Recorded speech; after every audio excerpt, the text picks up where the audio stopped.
Listo, ya estamos ok.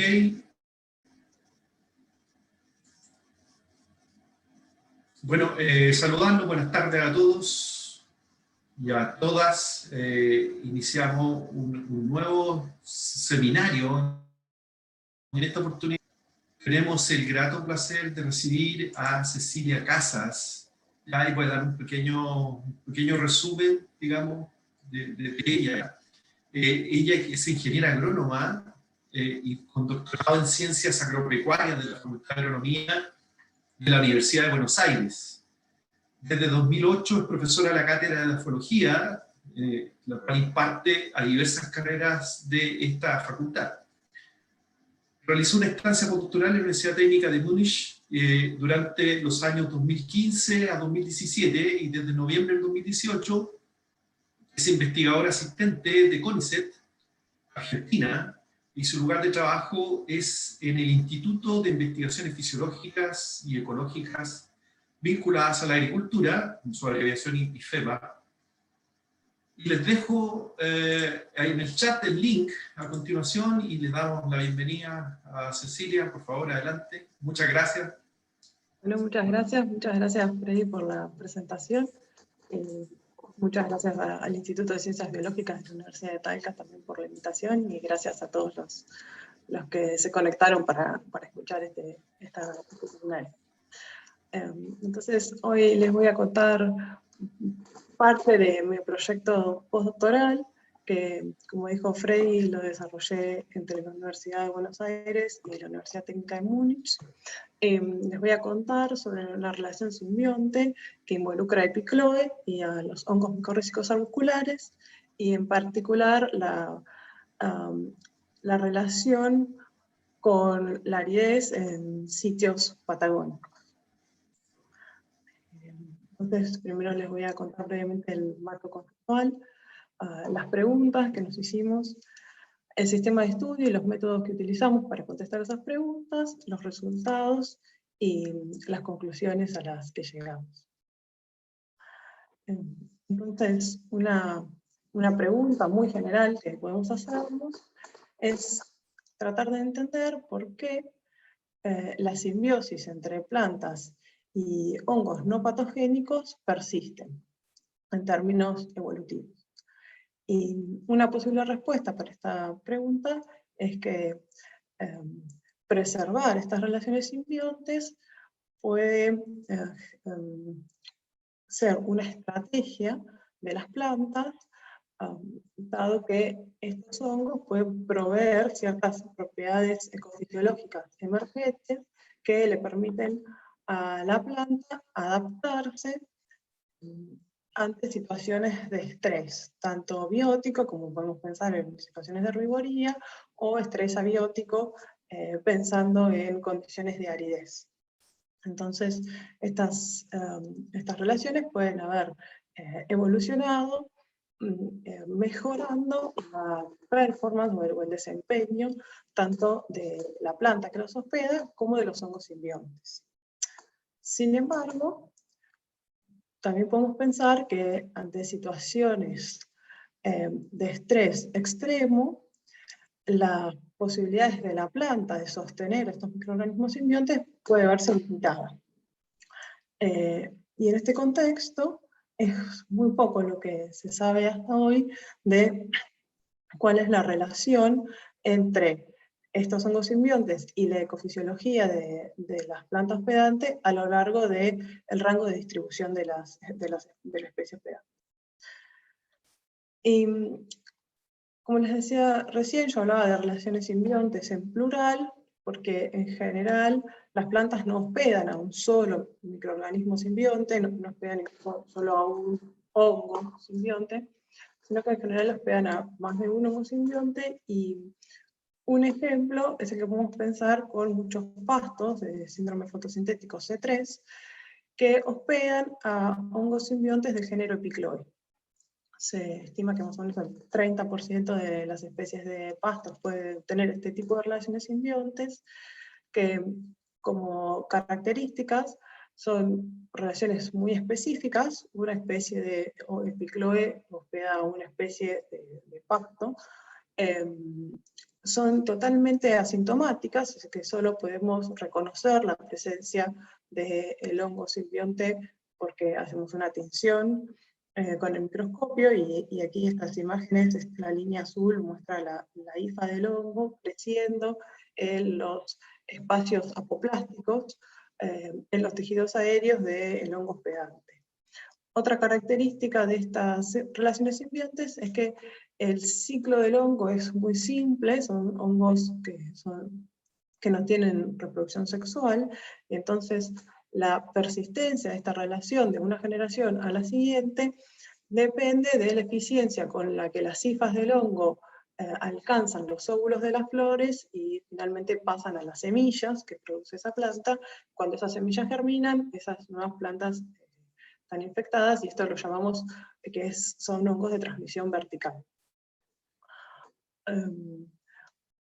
Una relación simbionte tal vez más conocida, que también es muy frecuente, digamos, muy conocida por todos, es la que establece el 80% de las plantas vasculares con hongos micorrízicos arbusculares. Bueno, plantas vasculares incluidos los pastos. Entonces es muy frecuente encontrar los dos simbiontes en un mismo hospedante. Quería marcar algunos contrastes entre estos dos tipos de simbiontes. Los hongos micorrízicos son generalistas, y con esto quiero significar que una misma micorriza puede estar colonizando varias especies distintas especies de pastos, y un mismo pasto puede ser colonizado por distintas especies de micorrizas. El ciclo de las micorrizas es completo, entonces las esporas que se encuentran en el suelo germinan, y esas hifas, bueno, ahí hay comunicación química entre la raíz y las micorrizas. Esas hifas penetran, ahora sí, en las células corticales de la raíz, donde producen órganos que son específicos de las micorrizas. Este es un arbúsculo, que es el órgano responsable del intercambio de nutrientes y carbono entre la planta hospedante y la micorriza. Otra diferencia respecto de la relación con Epicloe es que las hifas de Epicloe se encuentran únicamente en los tejidos aéreos, como les decía recién. Las micorrizas colonizan las raíces, pero además sus hifas crecen expandiendo el volumen de exploración del suelo del conjunto simbionte. Y no solo aumenta el volumen de suelo que exploran, sino que además las hifas acceden a espacios porosos muy pequeños, a los cuales las raíces no acceden, y esos espacios porosos en general contienen agua y nutrientes. En este sentido, hospedar a las micorrizas beneficia a la planta en términos de que mejora la absorción de nutrientes y de agua. Las micorrizas se conocieron principalmente en un principio porque mejoraba la nutrición respecto al fósforo, la absorción de fósforo de las plantas. Hoy se sabe que además están involucradas en la absorción de otros nutrientes como nitrógeno, azufre y demás. Entonces no solo mejoran la nutrición mineral de las plantas, sino que además mejoran la tolerancia ante situaciones de sequía o de estrés hídrico. Y además hay trabajos que han descrito que tener a las micorrizas le da ciertas defensas antiherbívoros y patógenos a la planta hospedante. Hospedar al hongo endófito también le da ciertos beneficios, en principio, a la planta hospedante, y estos beneficios tienen que ver con que los endófitos producen alcaloides que son tóxicos para algunos herbívoros, tanto mamíferos como insectos. Entonces le da ciertas defensas antiherbívoros a la planta hospedante. Y además se ha observado que las plantas que hospedan estos hongos endófitos tienen mayor tolerancia a situaciones de estrés hídrico. Si bien el mecanismo fisiológico detrás de este efecto no está del todo entendido al día de hoy.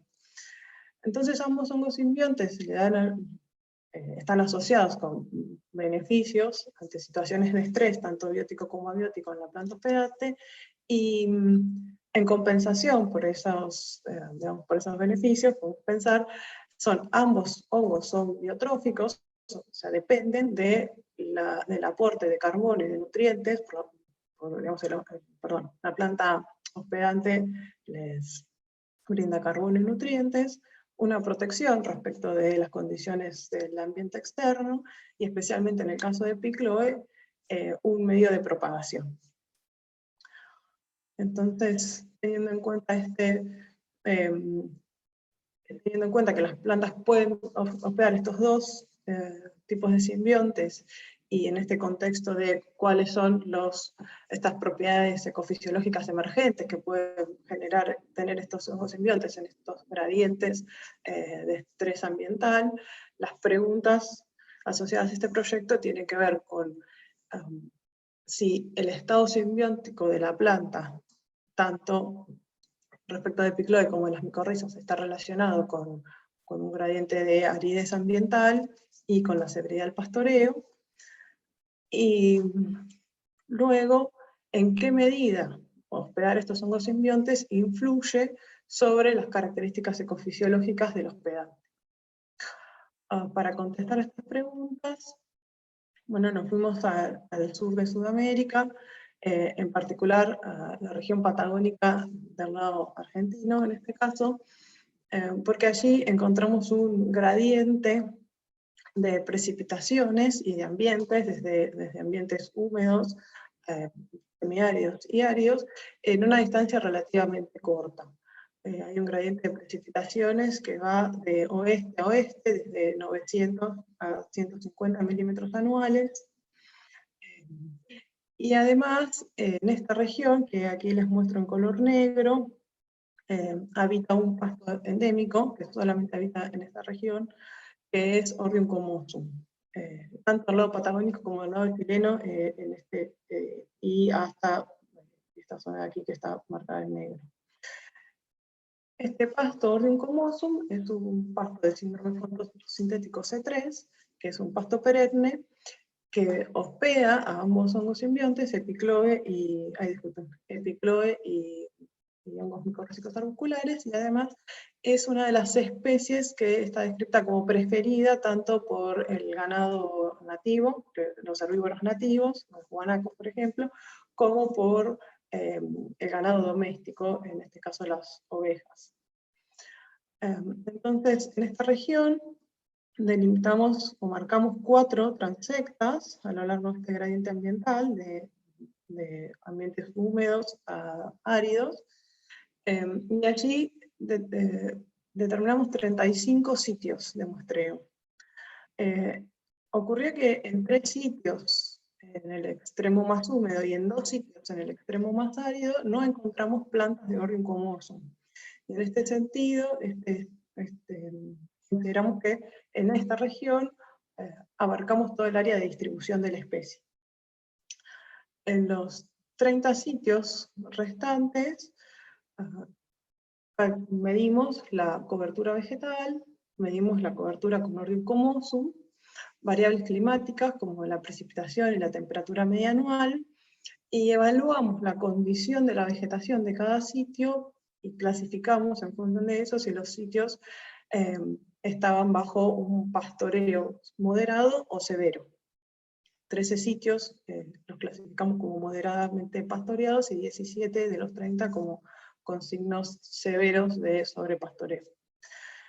En cada sitio coleccionamos 8 plantas de Ordium comosum, y mediante técnicas de tinción determinamos la presencia de Picloe, el nivel de colonización de las raíces con micorrizas arbusculares, separamos los tejidos aéreos de la última estación de crecimiento, y en esos tejidos medimos la concentración de fósforo y de nitrógeno, y además, sobre esos tejidos determinamos la discriminación isotópica de carbono y de oxígeno en alfa-celulosa.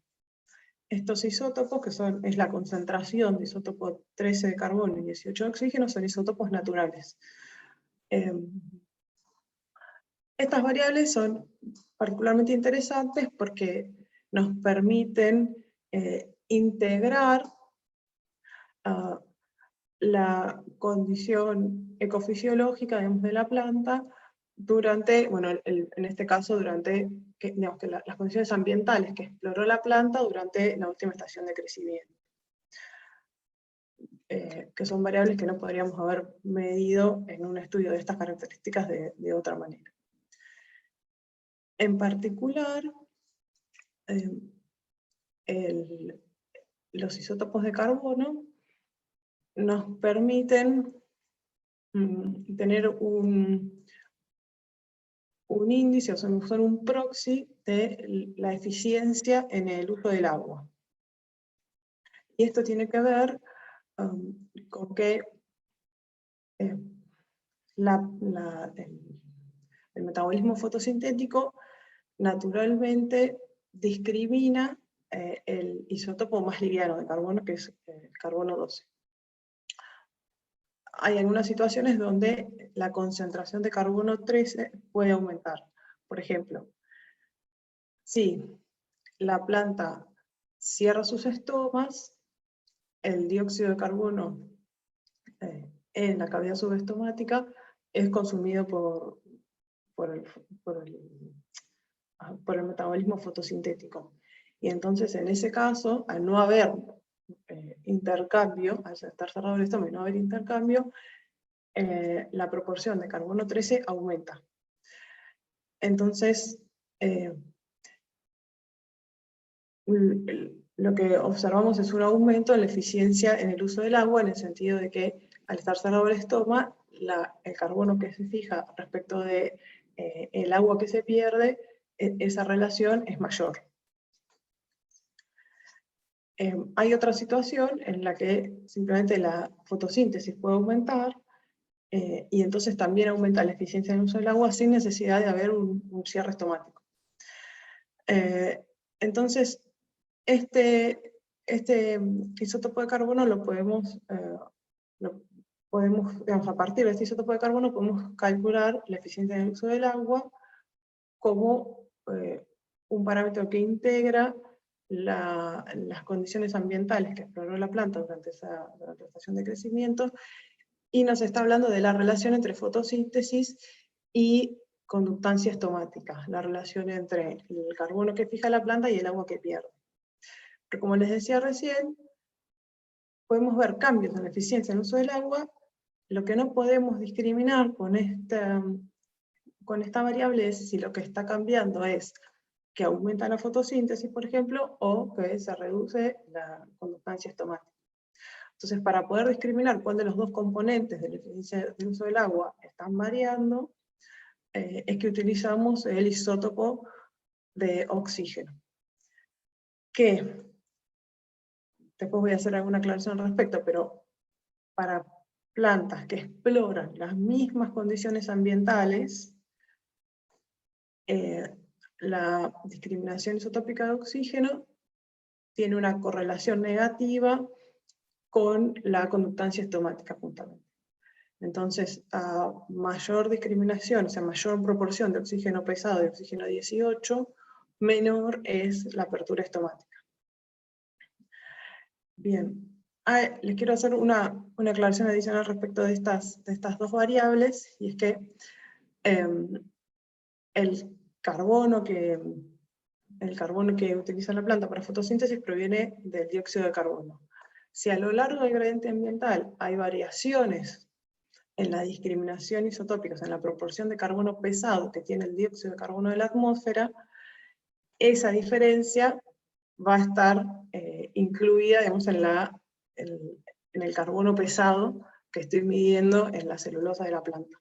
Entonces, para poder sustraer el efecto de la concentración de isótopo pesado en el dióxido de carbono de la atmósfera, es que lo que calculamos es lo que llamamos delta mayúscula, que es la discriminación de carbono, y esto es sustraer el efecto o la marca isotópica de la atmósfera respecto de la marca isotópica que vemos en la planta. Y algo similar sucede con el isótopo con la discriminación isotópica de oxígeno. Ese oxígeno proviene del agua que absorbe la planta, y entonces si hay variaciones en la discriminación isotópica de oxígeno en las fuentes de agua de la planta a lo largo de este gradiente ambiental tan amplio, esa diferencia va a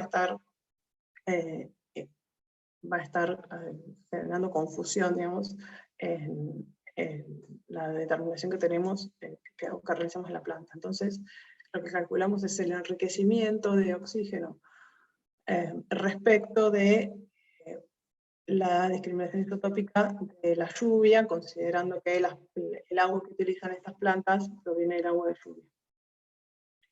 Bueno, entonces, estas aclaraciones. Estos datos los analicé con modelos mixtos que consideraron el anidamiento que tiene este diseño de muestreo de las plantas anidadas en sitios y los sitios anidados en transectas.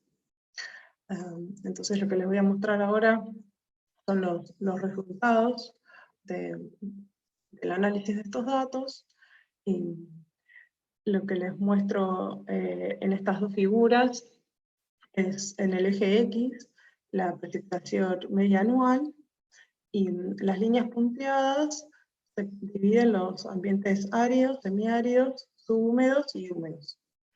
Y cuando miramos la cobertura de la vegetación, la precipitación media anual fue el único predictor importante, y la cobertura de la vegetación aumentó al aumentar la precipitación media anual.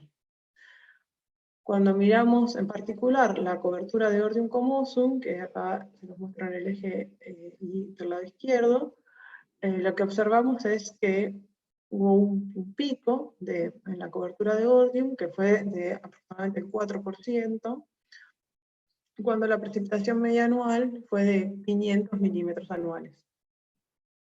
500 milímetros.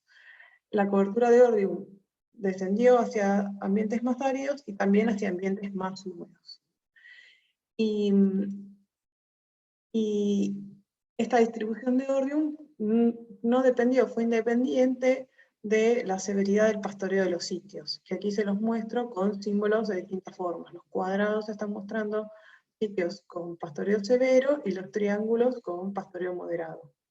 Esta variable no influyó en la distribución de Ordium comosum, y este punto acá no fue incluido en el modelo que les estoy mostrando. Cuando miramos cuáles fueron las variables que determinaron la presencia o ausencia de epicloe, la precipitación fue también el único predictor importante para esta variable, y la probabilidad de hospedar epicloe aumentó con la precipitación. Con valores de precipitaciones de aproximadamente 300 milímetros, las chances de que una planta hospedara epicloe fue del 50%. Y esta distribución de probabilidades determinó cómo fue la incidencia, y con esto me refiero a la incidencia es la proporción de plantas infectadas dentro de cada sitio, dentro de cada uno de los sitios. Y entonces lo que observamos fue que en el 57% de los sitios, todas las plantas hospedaron a epicloe, y esas plantas estuvieron desde los sitios semiáridos hacia los sitios húmedos. Entonces fue la distribución de esos sitios. En el 33% de los sitios hubo una mezcla, plantas con y sin el endofito, y estuvieron desplazados desde los sitios áridos hacia los húmedos. Y solo el 10% de los sitios no encontramos a epicloe, las plantas no hospedaban epicloe, y esos sitios estuvieron en ambientes áridos y uno en un ambiente semiárido. Después miramos qué pasaba con la colonización micorrícica de las plantas. Y lo que encontramos fue que la colonización micorrícica aumentó en general con la precipitación media anual, y lo que les muestro aquí en los cuadrados, los triángulos, representan sitios con pastoreo severo o moderado, igual que antes. Los símbolos negros son plantas que hospedaban epicloe y los blancos plantas que no hospedaban epicloe. Y estas dos líneas de aquí están representando la línea de ajuste para plantas que hospedaban a epicloe, que no hospedaron epicloe. Entonces, las plantas con endofito tuvieron en promedio un 8% más de colonización micorrícica que las plantas que no hospedaron epicloe. Entonces, hospedar al endofito, además, aumentó la colonización micorrícica de esas plantas. Luego miramos cómo fue el estado nutricional de esas plantas, el porcentaje de nitrógeno y de fósforo en los tejidos aéreos. Y en ese caso también tener al hongo endofito aumentó el porcentaje de nitrógeno en un 14% y el porcentaje de fósforo en un 29%. La otra variable que fue importante en el caso de la concentración de nitrógeno fue la precipitación, que la concentración de nitrógeno aumentó con la precipitación, pero para el caso de la concentración de fósforo, la precipitación no fue un predictor significativo. Tener al endofito fue el factor más importante en determinar las concentraciones de fósforo y de nitrógeno en esas plantas. Por último, miramos estos parámetros más relacionados con la ecofisiología de la planta, que son la eficiencia en el uso del agua, aquí están sus siglas en inglés, en el EGI, a lo largo del gradiente de precipitación, y para este caso la precipitación no fue importante, y ninguna de las variables que consideramos en los modelos fue importante en explicar la variación en la eficiencia en el uso del agua. Y entonces nos está diciendo que la relación entre la fijación de dióxido y las pérdidas de agua, esa relación se mantuvo más o menos constante a lo largo de todo el gradiente de precipitaciones. Cuando analizamos el enriquecimiento en oxígeno 18, a lo largo del gradiente de precipitación, lo que encontramos fue un patrón, un patrón que muestra una hipérbola, digamos, decreciente hacia los ambientes más húmedos. Bien. Y entonces, esta hipérbola, o digamos, esta variación en el enriquecimiento en oxígeno 18, como les decía recién, en principio no depende de cambios en la composición isotópica del agua, porque ya sustrajimos esa fuente de variación, pero considerando esta variable a lo largo de un gradiente ambiental, sí podría deberse a cambios en las condiciones ambientales que exploraron esas plantas a lo largo de este gradiente, como por ejemplo la temperatura y la humedad relativa, que son dos variables que trabajos que se publicaron recientemente que demuestran que hay parámetros dentro de parámetros en los modelos que explican el enriquecimiento con oxígeno 18 que pueden ser afectados por estas dos variables ambientales. Para poder discernir si este patrón está explicado por la temperatura o por la humedad relativa, lo que hice fue tomar sitios con valores de temperaturas medias muy similares, 12 sitios cuya temperatura media anual fue muy similar, y eso lo llamo isoterma, y lo que observo es que el patrón se mantiene, este patrón de hipérbola, se mantiene si miro solo los sitios que tienen todos temperaturas muy similares. Y en ese sentido, este patrón entonces no estaría explicado por cambios en la temperatura a lo largo de los sitios. Lo mismo hice para la humedad relativa, tomé sitios con humedad relativa muy similar, y también se observa que este patrón no está explicado por la humedad relativa. Entonces, descartando esas fuentes de variación, uno puede pensar que lo que está ocurriendo es que a medida que nos vamos hacia sitios más húmedos, la apertura estomática, digamos, uno podría relacionar estos cambios en el enriquecimiento de oxígeno con cambios en la conductancia estomática de las plantas. teniendo mayor apertura estomática en sitios más húmedos y un cierre estomático hacia los sitios más áridos. Es una interpretación de estos datos. Bien. Lo que encontramos, además de este patrón general a lo largo del gradiente de precipitación, es una interacción con la colonización micorrízica. Que lo que les muestro acá es con la línea llena, por donde iría la línea de ajuste del modelo, si las plantas tuvieran 20% de colonización, y por donde pasaría la línea de ajuste si las plantas tuvieran un 80% de colonización. Y entonces lo que observamos es que cuando las plantas tienen más porcentaje de colonización micorrízica, son más sensibles a los cambios en el enriquecimiento con oxígeno. ¿Sí? Tener más colonización micorrízica les da más sensibilidad, respecto de la apertura estomática.